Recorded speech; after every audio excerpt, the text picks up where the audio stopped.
Hello, hello, hello. Happy Friday. Welcome back. We are so excited to be gathered. That's right, we're raising the roof. We're back yet again for our third session of our succession planning panel. Today, we are focusing on our accountants. This is our accountant panel. Our first session was our banker panel. Our second session was our wealth advisor panel. And today's session will be our accountant panel. I am so excited to introduce our moderator for today with Leaving in Style, the amazing, the phenomenal Janice Graham. She will be joined by our co-moderator, Dr. Keanon Alderson with the Cal Baptist University Family Business Center. We are so excited to have each and every one of you here. We are going to give you a final chance. Share the link with a friend, get somebody else in the room to talk about succession planning, and don't be afraid to ask questions. That's what we're here for. We want to really engage and make sure that everyone can learn and grow and be a part of community in an impactful way. But with that being said, I am so grateful to pass it to our mating moderator, Madame Janice Graham. Janice? Thank you. Thank you so much, Brian. Good afternoon, everyone. We are so happy that you're here with us on this third succession planning series event that we have had planned for you all year. So if you've missed it throughout the year, no worries. Brian has been smart enough to record them, so it is going to be, it is archived on YouTube, and you can go back and visit us. We started this panel with the purpose of really educating the public. Like Brian said, I'm with Leaving in Style. I actually have two businesses, Entrepreneurs Insurance Services and Leaving in Style.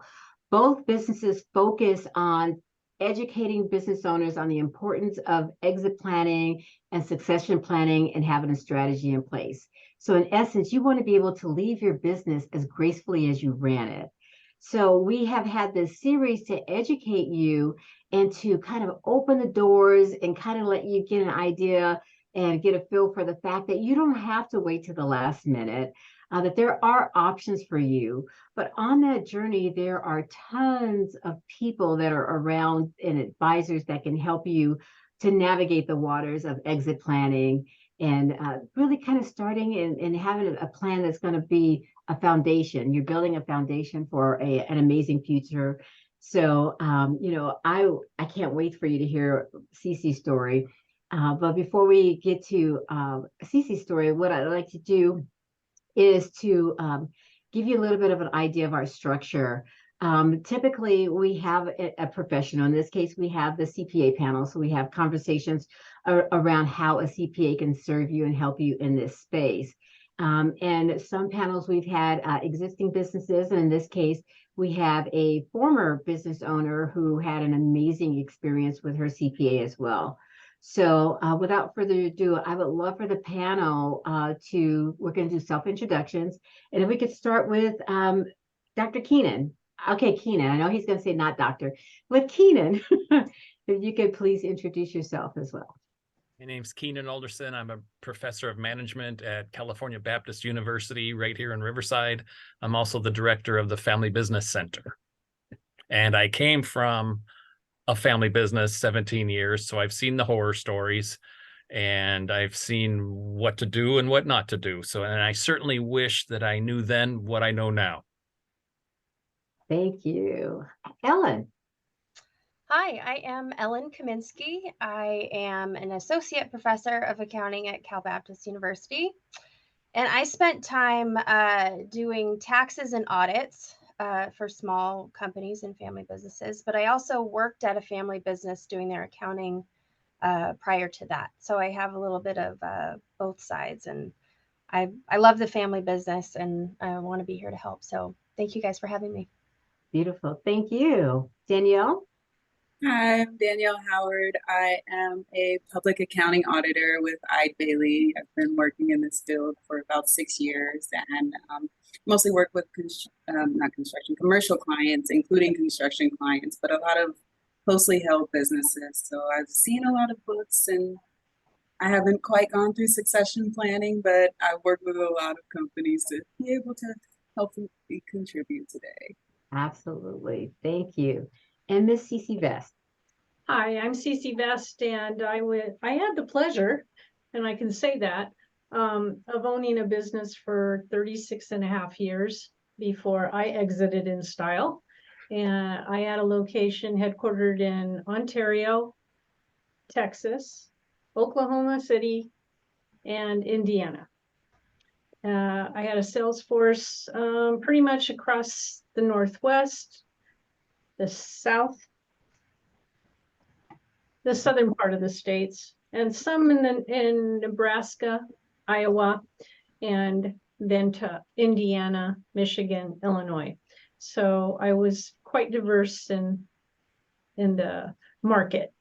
What kind of business was it? I had an industrial distribution business called Midpoint Bearing, and we specialized in bearings and power transmission products, which is the items you need to transfer energy from one entity to another. So an electric motor, gearbox, that kind of thing. So, but I specialize in bearings in the wind energy, food, and also pump and electric motor repair. So I had a niche. Thank you. Thank you. For that, Cece. All right. And Brian, did you introduce yourself? You introduced us all, but did you get to introduce yourself? And he's off multitasking. Not a problem. There he is. There he is. Denise, you are too kind. I would be more than happy to introduce myself. You always make me do it too, because I just assume. But thank you for making me not assume. Hello and hello again. My name is Brian Kennedy. I'm the director of our entrepreneur ecosystem, which is your centralized mobile app and physical co-working center, where you can get access to not only capital like SBA loans and untraditional as well as traditional capital, but a range of coaching and consulting like succession planning series, and as well, most importantly, community, because people are power. But I'm grateful to be able to be your coordinator of financing and fostering your business success from cradle to legacy. You're trying to grow your business and you need some help, we're here. Thank you so much, Janice. Thank you, Brian. All right. We'll get started with some of the questions I'm going to ask Ellen. And Keanon, we know that you've had experience in business, so please, I love your story. So, if you feel so compelled to jump in and reiterate some of the experiences you've had as well, we'd really appreciate it. Sure. But since Ellen has worked with within the small business space, Ellen, can you share some of the problematic areas that you've experienced with the succession, or even in a small business owner, a closely held business? I think you've worked for a couple of them. Can you share some experiences that you've had? Yeah, absolutely. Well, I'd say that many family businesses are like the lifeblood of that family in many ways. And sometimes when we get that close relationship, sometimes not all, it becomes a slush fund. And so when the family is having trouble, we go to the business because that's where our lifeblood is. That's our survival. And honestly, I don't blame businesses for thinking this way or families for thinking this way. It's their business. It's their equity. Like if our family's in need, we're going to do whatever we can in order to help the family. So it makes sense. So the problem that I had was with a business that I worked very close with, and they had one in the elder generation that was still working there and two in the younger generation. So they were in the process of moving the older one out. So plus one. Yeah. And in that time, the business was going through its ups and downs, but the family needed to take some money out because of some economic problems in the family. So that made the equity really small. So they didn't have a lot to work with. I mean, it wasn't a very profitable business anyway. So they were working with real thin margins. But then when you took that, it made it really thin.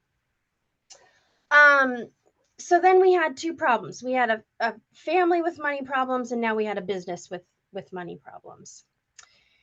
And what eventually ended the business was that the elder generation used the business as their retirement.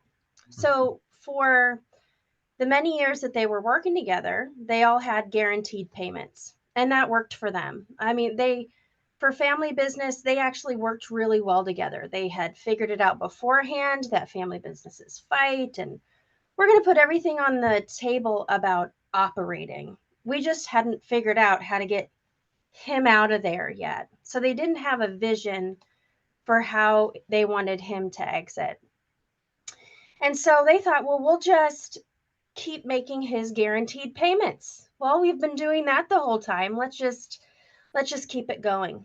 Well, with changes in the economy, changes in their particular business, it made it so that they weren't agile enough to survive some of those changes, and sucking money out for somebody who wasn't working there ended up closing the business rather quickly. And it was quite sad. So because the fight was over that, like, oh, you took all the money. No, you took all the money.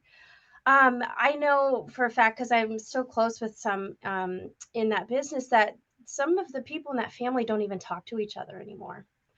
And it's just heartbreaking, because I saw from the beginning they were such a close family, and to have that rift in there was really heartbreaking. So really, you think of, like, it's running the business that sometimes is clunky, and of course it is. Or sometimes it's like taxes, right, that we need to solve. Like, I get a lot of questions on succession planning and taxes. But sometimes it's just us we need to plan for in the future. And thinking of it as a retirement plan is just as much an accounting issue as it is a finance and a financial planning issue. So that's my sad story to share. Absolutely. Well, it's so interesting because the vast majority of businesses, small businesses in the U.S. are held by baby boomers. Mhm. And if you talk to them, my business is my retirement. You literally shared a story where the business was the retirement, except no one thought about how long that process would go. No one ever had a conversation about having a different strategy or system in place for that income? No, and then he didn't have another retirement. Yeah. And so it was really sad. I mean, you went from, yeah, the business is the lifeblood for the family, and now we lost that source. So That is extremely sad story on multiple levels, right? The worst level is, it harmed the relationship of the family, right? But the data shows in the family business literature that they tend to keep 90% of their wealth in the business. So their employment is tied up in the business. Their wealth is tied up in the business. Their relationships are tied up in the business. So if something goes down, it all goes down, right? Mhm. And then the worst thing is now you don't have a relationship with your brother or your sister, or you're mad at each other, something like that, but you're financially wiped out. Your money's gone, your job's gone, right? So succession needs to be a long-term plan.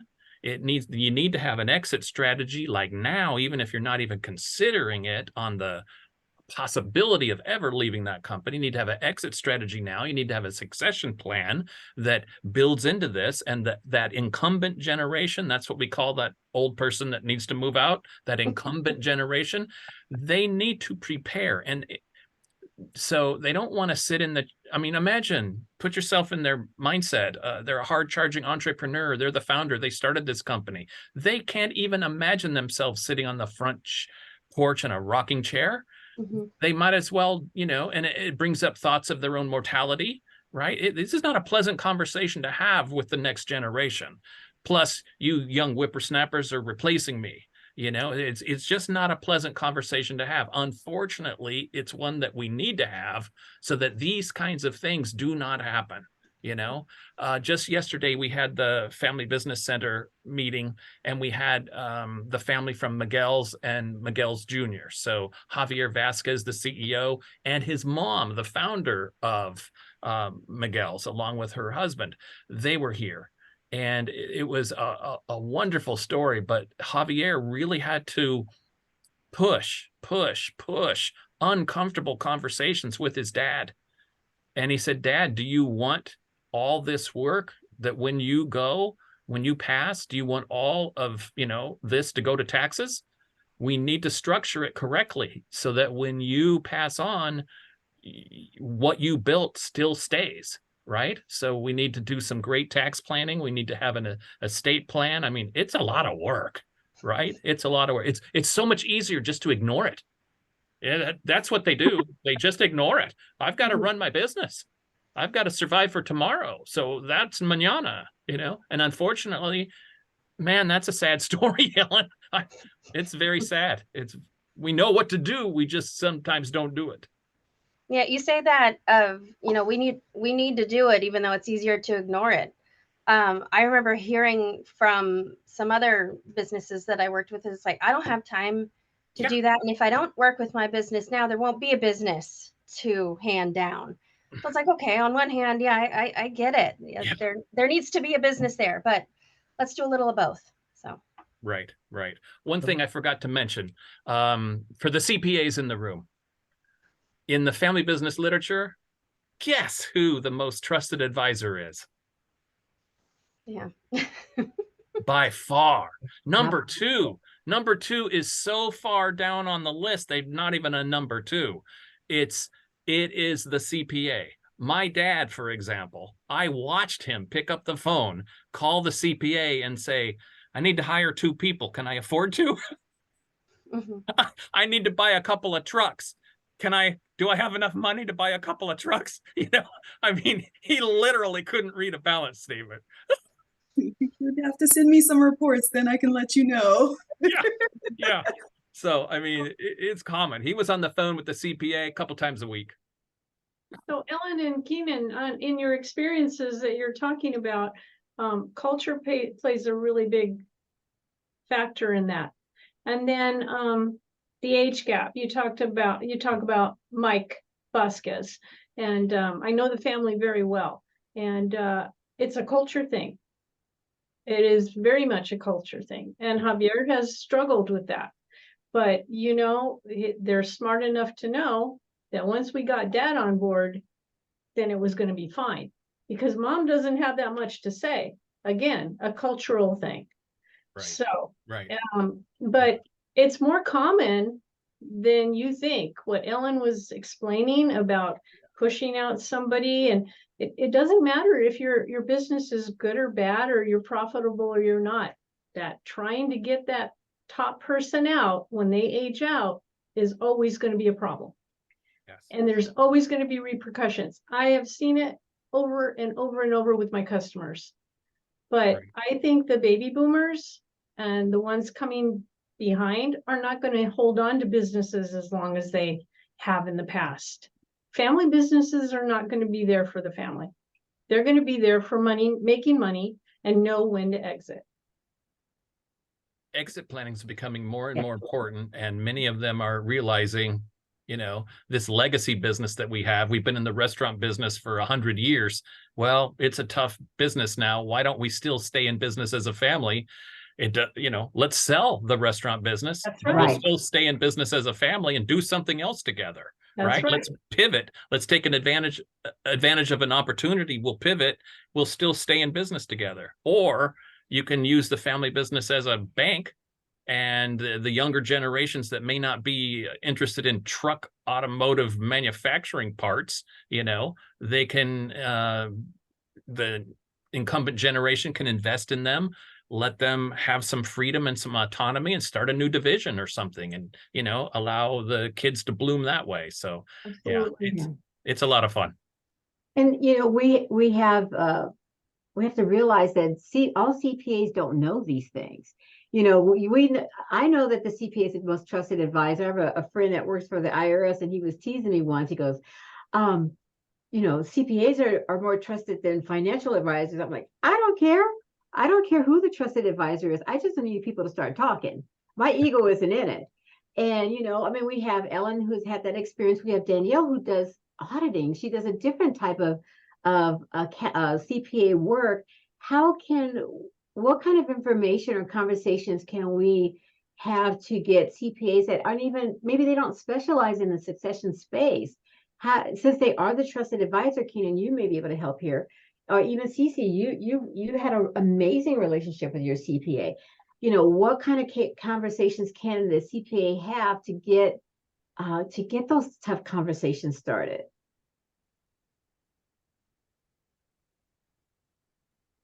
Anybody? Me? Did you start? Sure. Yeah, okay. Yeah, So- you had a great relationship. I did. I had a CPA that was with me probably from year 2 until I finished the deal. And he started as a small firm in Upland where I started, and he grew as I grew and was always my very most trusted person. And we met quarterly. And then in the end, we met every day. Literally. And, or his team, but the team grew.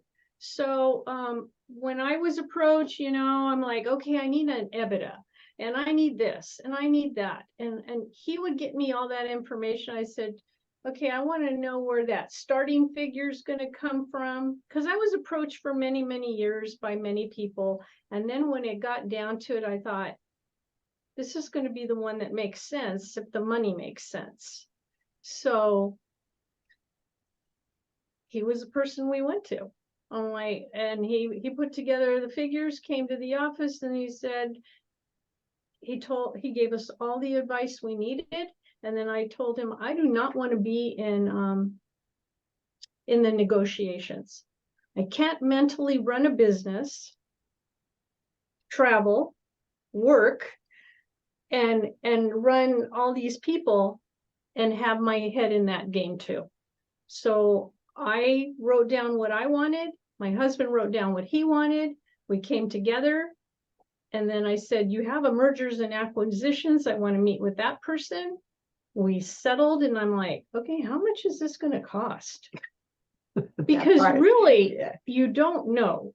Yeah. And my firm grew to the point where I will tell you, they were Clifton, Larson, and Allen. Mhm. And I love them. There was somebody for me for everything. My controller had her team, and my controller did most of my work with the financial part of it, because again, I had to keep the business going. Our negotiations started right before COVID, and we were at the top of our game. We continued to be at the top of the game because we were an essential business. And I could still be working. I really could. We had the vision of 2 more locations, and we would have done that. However, I am 66 years old, and my husband's 68, and I'm thinking, we will never have a life. So you do have to start thinking. I don't want to have somebody pass away. I don't want for my workers to be worried. And, but in the end, you have to make that decision. And the merger and acquisition group were a godsend to me. I never had to do that. I never had to go to the table, and they knew how to play the game. Mhm. So play the game it was. It is a game. So CC talks about mergers and acquisitions. Can Ellen or Danielle, can you explain to us what that is? Mergers and acquisitions. Yeah. So it depends on what you need.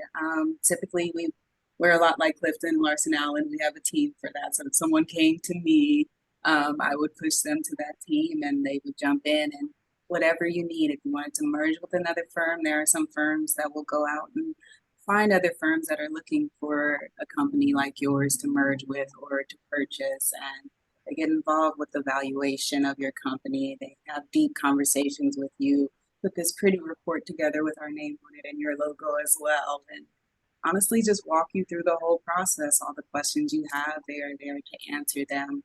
There's something they need us for to look into further for them, they'll tag in the financial team if we're already doing your books or your audit or things of that nature. But usually with your CPA, just make a phone call. And if we don't have the answers, we typically have people within our firm or within a stack of business cards, as I usually have nearby, and we can make phone calls for you and connect you to the people that you need to be with for your specific issue. Now I have something to Okay. add. You know, most people who come, I was approached. And of course, if you don't have anybody else standing with you, the first thing they want to see, give me your books. Never, never do that. Not without the backing of the CPA. Exactly. And I would make sure that everything was coded. I would review everything before anything went out. I never gave out vendors' names, customer names, contracts that I had made. I didn't want anybody to see any of that until it got to where I had to disclose, because every step of the way is almost like another negotiation. So I was very careful, because if I didn't like something, or my husband didn't like something, or I didn't like the way things were going, I could call it off. And by golly, I would have. But you go through all these steps. It's not a clear thing. And like Janice says, you have to plan. And I never did. I will tell you that. I mean, I had things in line for death and everything else. And I knew who could run the company. It would be no big deal. But I didn't ever think of an exit plan. It wasn't part of my mentality. Mhm. But when that opportunity came, I had 10 months. 10 months. Now Which is not the norm. it is not the norm. So it was, you know, I have to say it was very, very difficult. But computers and you know, the data rooms and my team, they were amazing. They knew that you can't live forever. You have to enjoy life. I had a wonderful team. And I have to say that if it wasn't for their backing and their help, I couldn't still continue working in the business and show the face of Midpoint and do the sales and what we needed to do to keep on task. And that's important too. I was a working owner. I am one of the rarities. And my husband was too. So it was a lot of work. But once you get that trust in your CPA team, because I had no idea that all these people existed. Right. That's it. Forensic accountants and things like that. I'm like, we were never in trouble. You know, why would we need that? You know, but you have to have a team that can help you. 4 states, 4 different laws, salespeople in different areas means a whole different accounting system. And one of the reasons I asked Danielle to explain the mergers and acquisitions, because those are also accountants. Sure. And people don't realize that. People think, well, I shouldn't say people, a lot of people think that they understand the role of a CPA, and it is doing taxes. And that's not typically the role. You know, it is, you know, as one of my colleagues says, accounting is the language of business.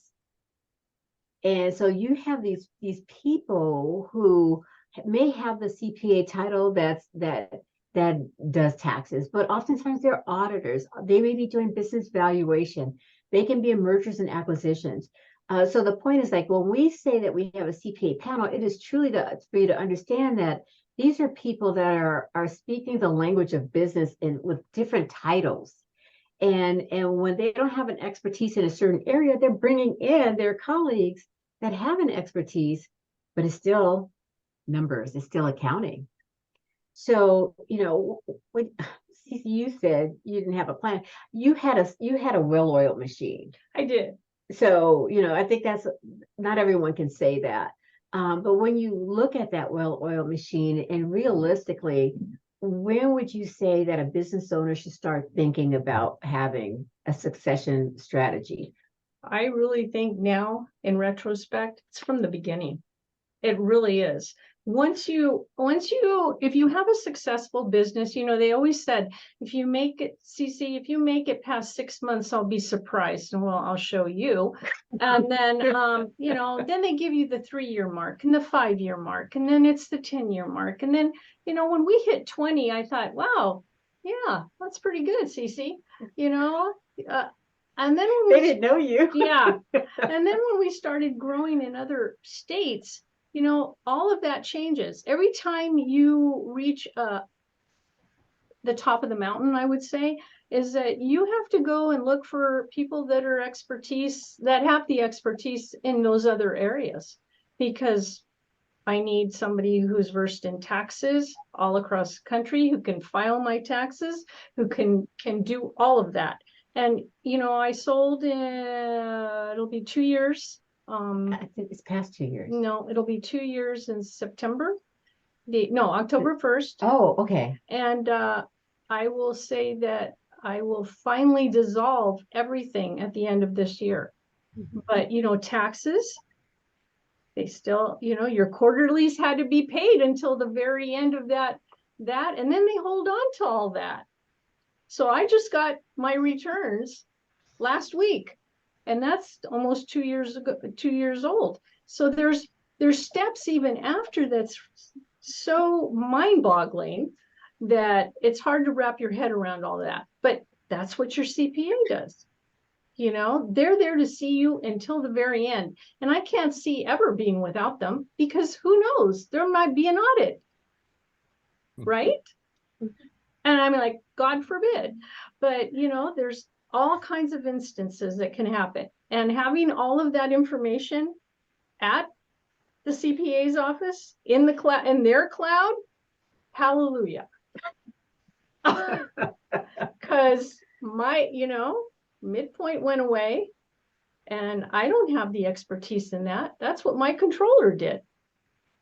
So yeah, but having people, a well-oiled machine in every aspect. I wasn't the smartest person in the room. You can't be. You pay people to be that. You shouldn't be. Yeah, you pay people to do the things that you can't do. You can't be everything to everyone. So I'm sorry for taking too long, but yeah, I think right away, Right. at least having a trust done, so you don't leave a burden for anybody else. Awesome. Oh, that's I think of it. Oh, sorry. I just want to. that's going to lead into next month. So when we teach about, starting a business or developing your business plan, one of the things we teach is have like a mission and a vision statement. But when I talk to people practically about this, it's like mission, vision, and then exit. So we're getting on the freeway, and then we got to get off this freeway at some point. So I'm not saying you have to put a date on it, but what does it look like? What do you visualize your life being like when you're getting off the freeway? So just having that vision statement even in there at least gets you thinking about what it would look like. Even if you're not as organized to start up your trust on day one, you at least have thought about it, which unfortunately isn't where a lot of people are at when they're just in the daily grind.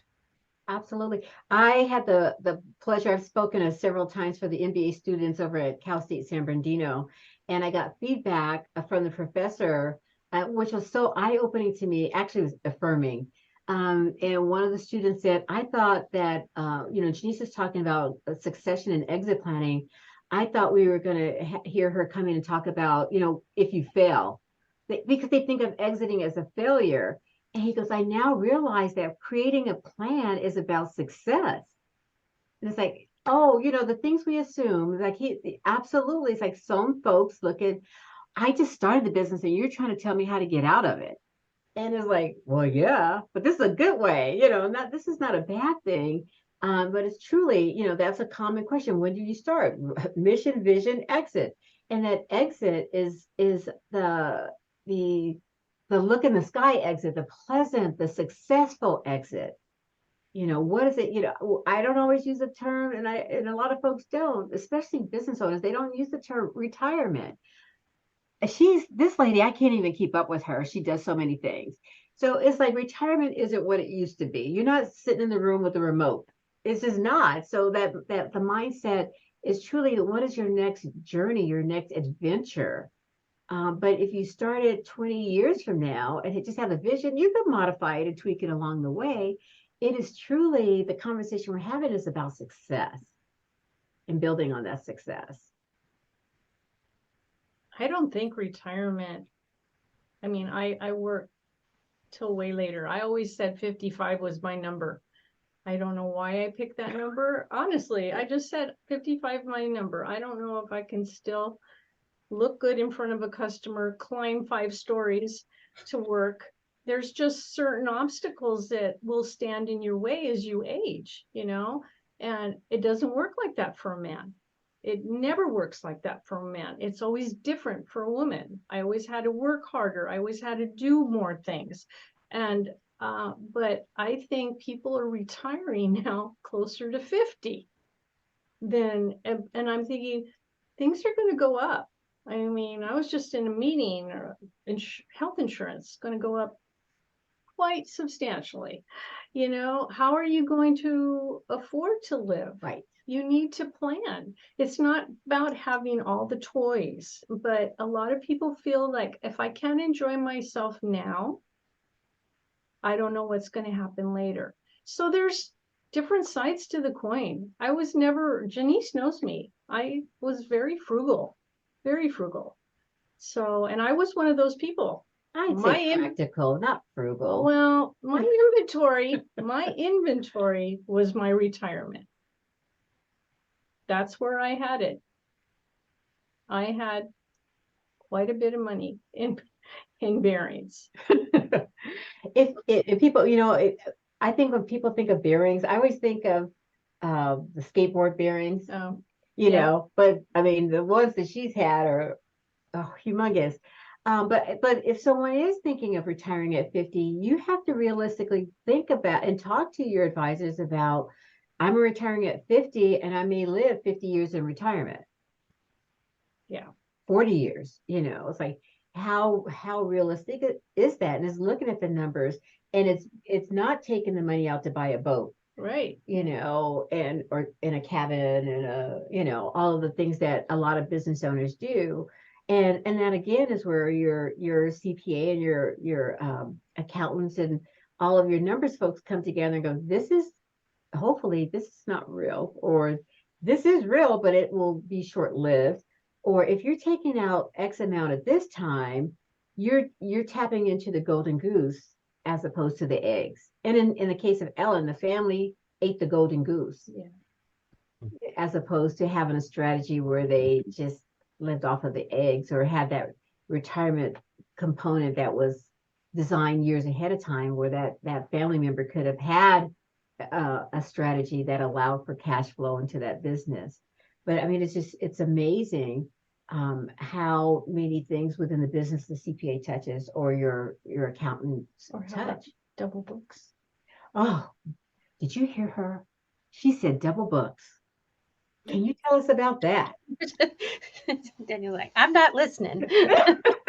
Well, you know, I know that my people in negotiations would always say they actually had the nerve to ask us if you had double books. And I said, oh well, yeah. I didn't even know what that was. Oh yeah. Yeah. And I'm going, I asked, and they said, well, you know, I would insult you, Cece, and I don't want to get you mad. And I go, no, I need to know what that means. And then they told me, and I was like, they asked you as my CPA if you had double books? I was horrified. Horrified.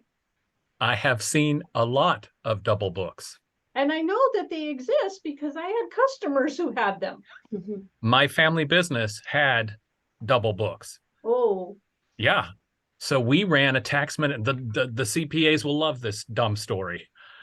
We had a tax minimization strategy. My dad, the last thing he wanted to do was ever give a penny to the government. Yeah. So we made it look like we didn't make much money at all, right? Right. And we were, but we did things where we looked like we were not, right? So we had a set of books that we could go to the bank with, right? And get a loan. We had a set of books that we took a look at that, all right, where are we really? You know? And yeah, we had, it's illegal as heck, I think, right? Yeah. Right? Yeah. So don't do as we did. Yeah. But we did do that. The problem with the tax minimization strategy is, and exit planning, is if you're running your company like that and then you need to sell, you are going to get the world's worst multiple, right? You need to run your business with the eye on the exit strategy and run it And who cares if you have to pay taxes to the government because you're making a lot of money? That's a great problem to have. And that way, if an emergency happens, if all of a sudden dad has a heart attack or something and you need to sell, then you have a plan in place and you're already very, very profitable. Everything's established. You've got nice operations and you can put it up for sale and get a good multiple instead of having a fire sale and just getting decimated. Especially your retirement was in your inventory, right? So yeah, the majority of these small businesses, that is their retirement, that is their wealth, is that business. You know, they probably have a house, but they don't enjoy huge 401ks or other outside things. It's all tied up in the business. So if the business goes down, they are in a world of hurt. See, and you explained that perfectly. If you don't make money, be sure you don't make money. You're not going to make money when you sell. You can't have it both ways. No, you can't. You can make it, you know, for 20 years running your company in a tax minimization strategy and having a lot to spend, but when you leave, that's when you're going to pay for it. Yeah. There are some flexible retirement options for owners where you can fund it from the business and it reduces your net income or your taxable income. And if you have years where you're doing really well, you pay into that and it lowers your taxes. And in years that you're not, then you're not funding that. But getting something outside of the company that provides you with a retirement is really important. But then also providing you the flexibility to go, okay, I'm going to stop funding my retirement because right now I'm going to focus on making sure my business looks good. Because if you know you're going to be exiting, if you have the foresight to be able to see, you can not have your double books, but adjust your financial statements, not spend so much in one area. Make sure you're increasing in other areas to show how your business can be profitable without paying yourself so much, that kind of thing. So having those tools available are really important, but you got to have that external retirement plan. Yes. Yeah. I could always see when we had tons of customers all across the country. I could always tell when a customer was getting ready to sell their company. They would stop paying on time and they would be non-existent. They wouldn't be available for phone calls. You can tell these little markers. And I'm thinking, yep, I'd go back, I'd write my notes, I report to my sales guys, I go, keep an eye on this. I go, because they're holding on to the funds so they can look good. Why would they look good, CC? I go, either they need a bank loan or they're going to sell. So look at the valuation of your company. You're going to be nosy and look at everything and get those fair value numbers so you can sell or go to the bank. Yeah. You said something that's important, Danielle. You said look at the valuation. Every industry is different. The valuations are factored differently. It's like, how does someone know? Because oftentimes, I'm sure we've all experienced it or seen it, the valuation that someone has in their heart is far different than the reality. Right? It's like, it's like how do we marry those? How do we get those to be a little bit closer?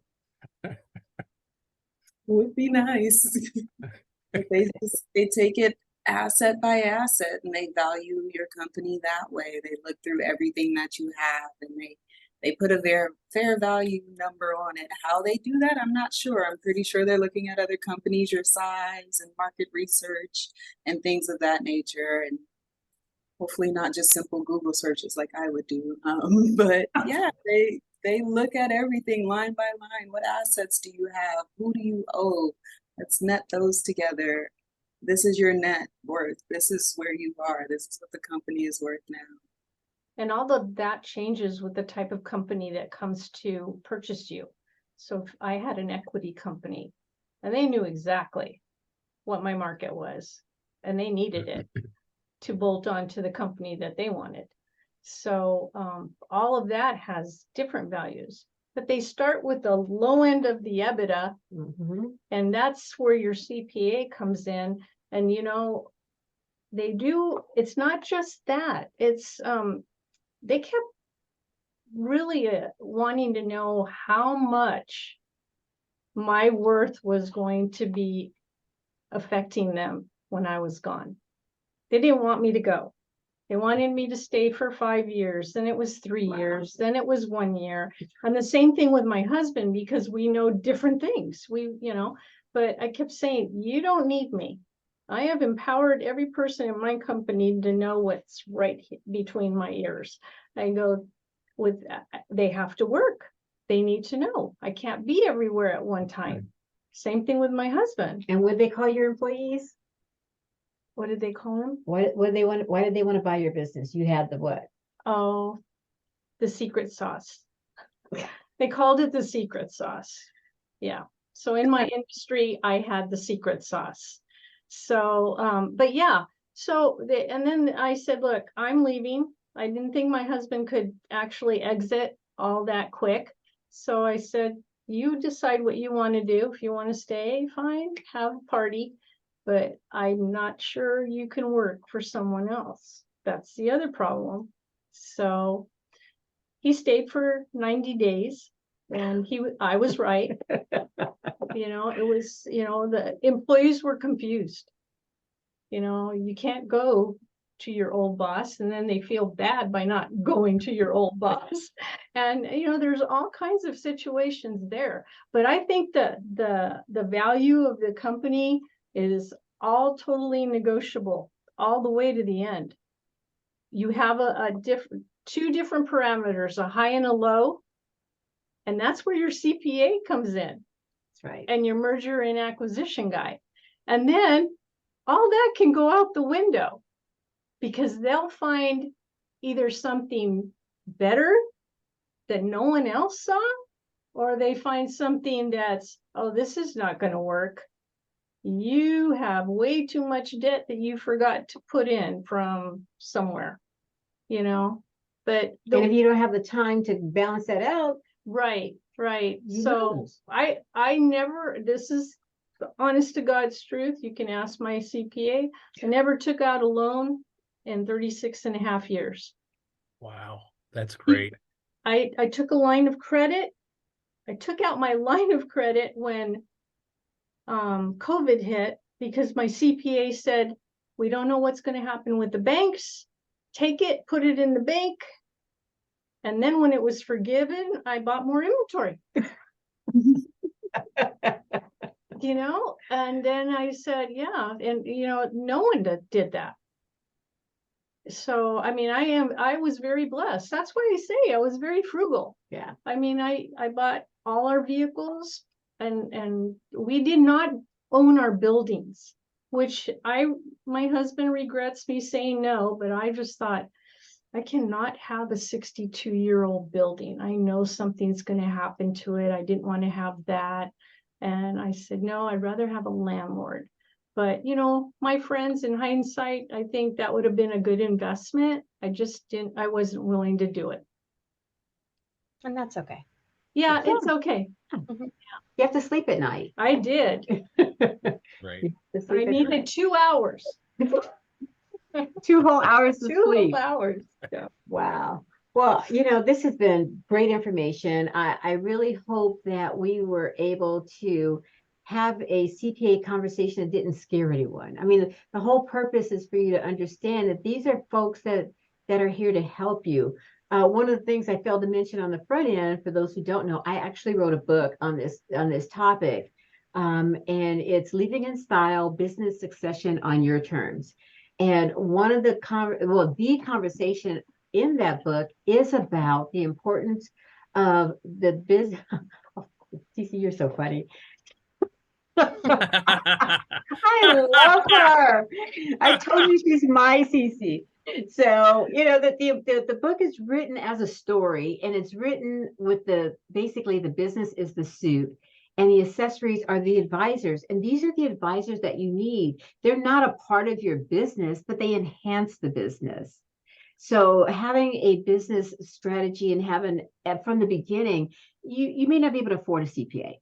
But maybe you can afford a bookkeeper and then an accountant and then, some types of other financial advisors but first of all, I shouldn't say you can't afford anything, because you need to know what the cost is.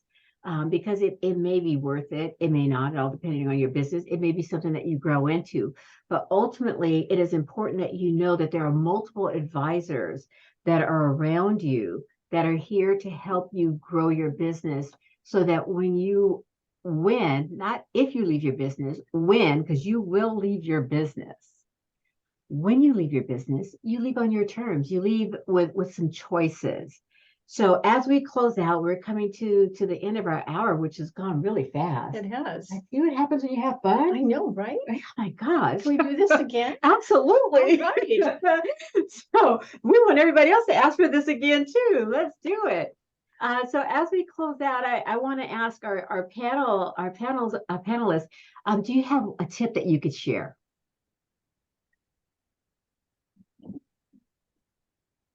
Brian said it in his introduction, people are power. You heard CC talk, she had people under her. They knew what they were doing. Her staff was amazing. You have your outside people, you have your CPAs. Even if they can't help you with your particular problem right now, they know people that can help you. People are power, use them. And please don't be afraid of us CPAs. We are here to help, I promise. We are not scary people. You can just call us and talk to us and we can get you what you need. But yeah, I feel like Brian's tip was the best of them all. People are power. Beautiful. Thank you. Thank you, Danielle. Ellen?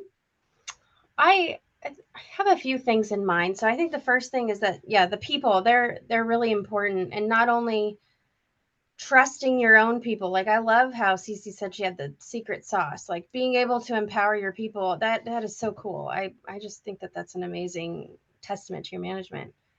But having that same trust in third parties, because sometimes even though you have to let go for that third party to help you, like the CPA or whomever it is, whether it's M&A or who your CPA doing your taxes, they have to know things about you and they have to fight on your behalf. And so bringing in the third party also gives you some sort of credence in front of others. Like, people, maybe they think that you have some sort of other motive, or they just want to get as much money as possible out of their business, or they might not trust you, but they can trust that third party. So having someone that a third party, both people can go to and say, I can't deal with this person. There's too much going on, but I can go and talk to this person because I know they know the whole situation, and they can be there for me, and they can fight for me when I need them to. So bringing in that third party. And then the other thing I always think about is writing something down. So the written documents are important. And even just go and have something notarized when you guys have a conversation about it. I know it seems a little silly, but just having, that's a third party, bringing in another third party, but having the conversation and writing it down. So don't just have the meeting. You're not going to take meeting minutes because it's the three owners and you guys know each other.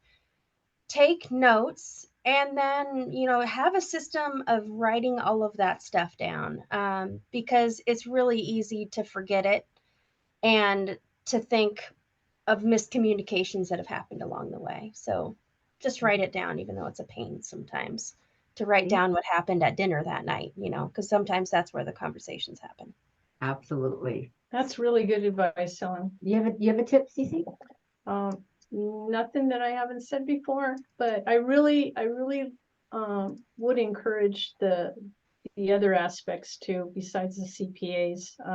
And I know, it's hard to find somebody, and being a girl in a man's world, I was always hesitant to ask for help, but I always would find someone who could offer some advice, or somebody. And then if I didn't like that person would know somebody else. And, you just never know how your networking can go. Yes. But yeah, the three that Janice highlights, CPAs, attorneys, and your banker, and they all can work hand in hand, and they will at some point in this process. And your financial advisor? You know what? My financial advisor was already done. I mean, I was okay. You know, I've had a, Well, you were very frugal I was, I and mean, realistic. it's like, this is it, you know, but, yeah. But Awesome. I think this has been a wonderful experience for me, and I thank everybody for all their tips, because where were you when I needed you? No. No, but I mean, really, it's hard to come together and do that. But there's so many opportunities to find the right people, Absolutely. especially now. Absolutely. Yeah. Thank you again. Keanon. So Cece said it, that succession starts like on day one. So we need to start thinking in that general direction with a succession plan or an exit plan and keep our evaluation up high. There's an organization called the Exit Planning Institute now. This is becoming such a hot topic and such a big deal. I'm assuming because all the baby boomers own all the companies out there, and now there's this huge intergenerational transfer of wealth that's happening, right? So they actually had their first meeting last week, actually, in Chino. So it's going to be local. There's chapters all over the country. They have a designation that they provide to CPAs and to certified financial planners called a CEPA, a Certified Exit Planning Advisor. And it's not too hard to get, but they have in their book this awesome diagram. I wish I could show it to you. You've got they're sitting around the table, and as far as an exit plan is concerned, or exiting from your business, they'll have this diagram, and it's the business owner, and then there's all of the people that it takes to allow that business to exit, and all the people that he has to talk with or she has to talk with to get the job done, right? So you're talking the business owner, the family business advisor, if there's one of those, the CPA, the CFP, the company attorney, right? And then all the other kinds of attorneys, right? That the trust attorney, the tax attorney, right? The person in charge of the estate planning, things like that, right? It takes a village to get this job done, sometimes quite complicated, especially if it's a larger type organization. But that CEPA designation, a lot of the CPAs are getting it, a lot of the certified financial planners are getting it, so that they can help their clients do exactly what we're talking about today in a much more professional manner. And it's a service that they can provide to their customers, which is really great. Yeah, absolutely. There's two CEPA. There's actually two certifications. That one's new to our region. It's not new. It's not a new one, but it's definitely new to our region. I would say, my tip is just start. To have the conversation. And sometimes it's a tough conversation, but start the conversation today. If you have a family or family member that's in your business, just say, hey, what do you think about this? If you have a business partner, definitely start. That's a whole nother dynamic. And just start the conversation. It will cost you nothing to have the conversation. And it's just really going to guide you on your journey of pre-planning, because crisis planning is very expensive. So starting today. So I want to thank all of you for your insight and your information. And I know that we have, Brian's going to probably tell you, well, Brian will tell you about our next panel, which is next week.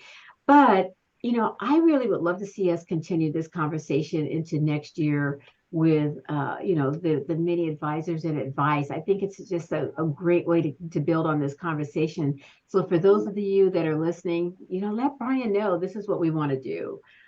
So with that, I want to thank you, and I'm going to pass it over to you, Brian. Thank you so much, Janice, and thank you, Keanon. Thank you, Cece. Thank you, Danielle. Thank you, Ellen. Thank you to the power of the people in this Zoom room, and a round of applause for the valuable insight and information. And most relevantly, let's continue this conversation. And we definitely will. This is where I get to have the honor of inviting you all to our final succession planning series of this year, which will be occurring at our Connecting Faith and Business Summit, which will be on October 19th. We're going to be hosting this year's summit at the DoubleTree Hilton Hotel at the Ontario Airport. It's going to be October 19th from 10 a.m. to 3:30 p.m., where the theme is it's bigger than that, because your business is bigger than that. And we want to encourage you to think bigger than that. And as you can see, succession planning is something that is very much so thinking bigger. And so I once again, thank you all so much for joining. Janice, thank you for bringing this idea to fruition. DC, Janice is DC. Thank you for your insight and wisdom. I love calling Keanon Dr. Alderson because he deserves that title. Right?